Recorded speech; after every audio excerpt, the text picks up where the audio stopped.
Delhi university में रविवार को आयोजित एक कार्यक्रम के दौरान योग गुरु बाबा रामदेव ने बड़ा बयान दिया। उन्होंने मुस्लिमों को लेकर कहा कि हमारे मजहब अलग हो सकते हैं लेकिन हमारे पूर्वज एक ही हैं। उन्होंने हिंदू राष्ट्र की चर्चा करते हुए मुसलमानों को आश्वस्त किया कि उन्हें किसी प्रकार का डर नहीं होना चाहिए। साथ ही उन्होंने मुस्लिमों की दाढ़ी और टोपी को लेकर भी बयान दिया। गुरुदेव का ही संकल्प हमने वहां व्यक्त किया कि भाई हमारे पूर्वज, हमारे मजहब अलग हो सकते हैं लेकिन पूर्वज तो एक ही है। हम गेट पर प्रवेश कर रहे थे तब पूज्य गुरुदेव भगवान ने वहां पर भी लिखा हुआ है, यहाँ पर भी लिखा हुआ है, हिंदू राष्ट्र के नाम पर किसी को डरने की जरूरत नहीं है। हम सभी के पूर्वज सनातनी हिंदू आर्य वैद्य, ये सामने भी लिखा हुआ है। गेट में भी यही लिखा हुआ था। डरते क्यों भाई? कुछ लोग कहते हिंदू राष्ट्र बन जाएगा तो मुसलमान कहाँ जाएंगे? मुसलमान कहाँ जाएंगे? अपने पूर्वजों की परंपरा को अपनाओ। अरे जो अपने बाप का नहीं हुआ किसी का नहीं हो सकता। तुम दाढ़ी रखो, मूंछ कटाओ, कैसी भी टोपी ओढ़ो, पगड़ी पहनो, कैसे भी वस्त्र पहनो, चरित्र अपने पूर्वजों जैसा रखो। कोई खतरा नहीं है हिंदुस्तान में मुसलमानों को, ईसाइयों को भी। लेकिन जो बात को मैं कहना चाह रहा था, बाबा रामदेव के इस बयान से मुस्लिम धर्मगुरुओं में भी हलचल देखने को मिली है। मुस्लिम धर्मगुरुओं ने बाबा रामदेव के बयान पर कटाक्ष किया और कहा कि हम हजरत आदम की औलाद हैं। बाबा रामदेव का ये बयान केवल हिंदू मुस्लिमों को लड़वाने वाला है कि इस तरीके की बातें करना किसी भी धर्मगुरु के लिए मैं समझता हूँ उचित नहीं है, क्योंकि हर एक का अपना धर्म है। कोई मूंछ बड़ी रखे या छोटी रखे, दाढ़ी बड़ी रखे या छोटी रखे, इसके ऊपर किसी को कोई कमेंट करने की जरूरत नहीं है। हमारा जो मुल्क है उस मुल्क में संविधान है और उसके अंदर कानून के तहत हर धर्म का व्यक्ति अपने धर्म का पालन करते हुए अपनी जिंदगी को बसर कर रहा है। जहां तक ये हिंदू राष्ट्र इस तरीके की बातें करते हैं लोग, मैं ये समझता हूं कि ये जो असल मुद्दे हैं उससे हटाने की वजह बनना चाहते हैं। देखिए, हम लोग का मानना है कि जितने भी रिलीजियस लीडर्स हैं, चाहे किसी भी मजहब के हों, हम सबकी जिम्मेदारी होनी चाहिए कि अपने माशरे में, सोसाइटी में, मुल्क में प्यार और मोहब्बत का और आपसी भाईचारे का माहौल पैदा करें। कौन क्या पहने का और क्या कौन नहीं पहने, ये उसकी अपनी पर्सनल चॉइस है। और जहाँ तक पूर्वजों का मामला है तो हम सभी के ईमान का ये हिस्सा है कि तमाम इंसान हज़रत आदम अलैहिस्सलाम की औलाद हैं। और पैगम्बर इस्लाम सल्लल्लाहु अलैहि वसल्लम ने फरमाया कि तमाम मखलूक अल्लाह का कुंबा है, यानी all Mankind is one divine family.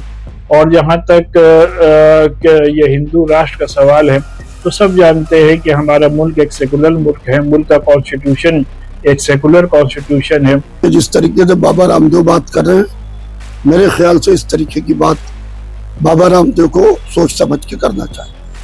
Hindu हो या मुसलमान हो, जोड़ने की बात करना चाहिए। हम सब आदमी हैं, हजरत आदम की औलाद हैं। आदम अबुल बशर हैं, हम बशर हैं। लिहाजा हिंदू हो, मुस्लिम हो, सिख हो, ईसाई हो, यह बात सब सही है कि एक ही जगह से निकले हैं। हमारा रूट कास्ट एक है। मगर आप ये बताइए कि ये करो, वो ना करो, वो करो, ये ना करो, ये मेरे ख्याल से बिल्कुल गलत है।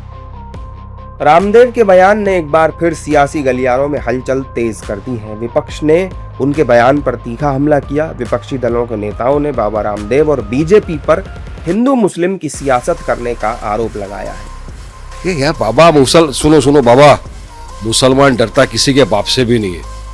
ये तो हम संविधान का सम्मान करते हैं, कायदे कानून का पालन करते हैं, अपनी बात को कायदे कानून के दायरे में रहकर रखते हैं। तो हमारे कमजोरी को हम खामोश बैठते हैं तो उसको डर की गिनती में मत लो। आप नहीं डरते, आप संविधान को मानते ही नहीं हो ना। इशू तो ये है सबसे बड़ा। ये क्या डरने और घबराने की बात कर रहे हैं बाबा? हाँ, डरते हैं क्या हम लोग किसी से? संविधान के दायरे में रहकर अपनी बात करते तो इनको आलतू फालतू बात करने का क्या है इसमें? रूट से के तो फिर हिंदू मुसलमान क्यों करती है बीजेपी रात दिन? आरएसएस, बजरंग दल, विश्व हिंदू परिषद, बीजेपी, इनके बड़े बड़े नेता, यहाँ तक कि मंत्री और मुख्यमंत्री, प्रधानमंत्री तक 24 घंटे हिंदू मुसलमान करते हैं। चुनाव आते घुसपैठी शुरू हो जाएगा। सारे टीवी चैनल को एक काम दे दिया जाएगा, घुसपैठी पे डिबेट। अब चुनाव नहीं, अब कोई ना घुसपैठी पे डिबेट है, ना किसी टीवी चैनल पे हिंदू मुसलमान पे डिबेट है। तो ये भारतीय जनता पार्टी ने इस देश के मीडिया को भी कहीं ना कहीं डरा दिया है। ब्यूरोक्रेट्स को डरा दिया, जजेस को डरा दिया, सारी जांच एजेंसियों को कब्जे में ले लिया, इलेक्शन कमीशन को कब्जे में ले लिया। ये देश संविधान से चलता है, कानून से चलता है। जो देश में हमारा संविधान है वही आज के लिए हम लोग आजाद भारत में देश के नागरिकों को न्याय, सम्मान, हक दिलाने वाला है।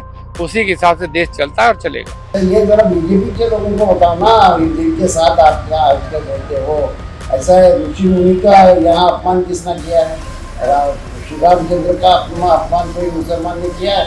हालांकि उसके उनके बारे में बहुत बड़ी बात अल्लाह ने इकबाल साहब ने की थी, कौन उसके खिलाफ बोलता है? लेकिन उनका मंदिर बनाने के लिए आप मस्जिद तोड़े, अभी वहाँ आप चोरी करने लगे।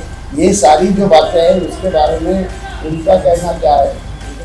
हालांकि सत्ता पक्ष के नेता बाबा के बयान का समर्थन करते हुए नजर आए। उनका कहना है कि देश में जितने भी मुस्लिम हैं वो सनातनी हैं और किसी को डरने की जरूरत नहीं है।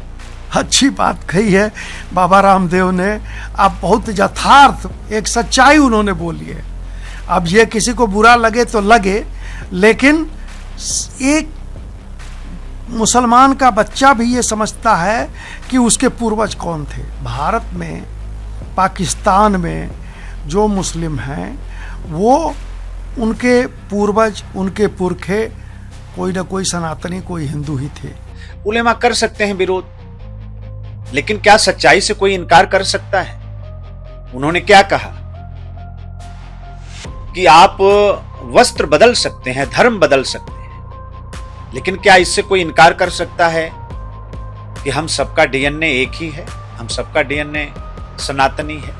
कौन इनकार कर सकता है? यही सच्चाई है। ये देखिए, हिंदू क्या है? हिंदू एक सिविलाइजेशन है, हिंदू एक सभ्यता है। उपासना पद्धति के साथ साथ कोई भी व्यक्ति जो रहता है यहाँ हिंदू ही है, और ये स्थापित तथ्य है। मुझे नहीं लगता है कि इस पे किसी प्रकार का कोई असमंजस किसी के मन में रहना चाहिए। बाबा रामदेव के बयान ने एक बार फिर सियासत को सुलगा दिया है। नॉर्थ कैंपस स्थित दिल्ली विश्वविद्यालय में जगतगुरु शंकराचार्य स्वामी निश्चलानंद सरस्वती जी महाराज का 84वां प्राकट्य महोत्सव राष्ट्रोत्कर्ष दिवस के रूप में श्रद्धा और उत्साह के साथ मनाया गया। इसी कार्यक्रम में बाबा रामदेव ने ये बयान दिया था, जिस पर अब सियासी बयानबाजी तेज हो गई है।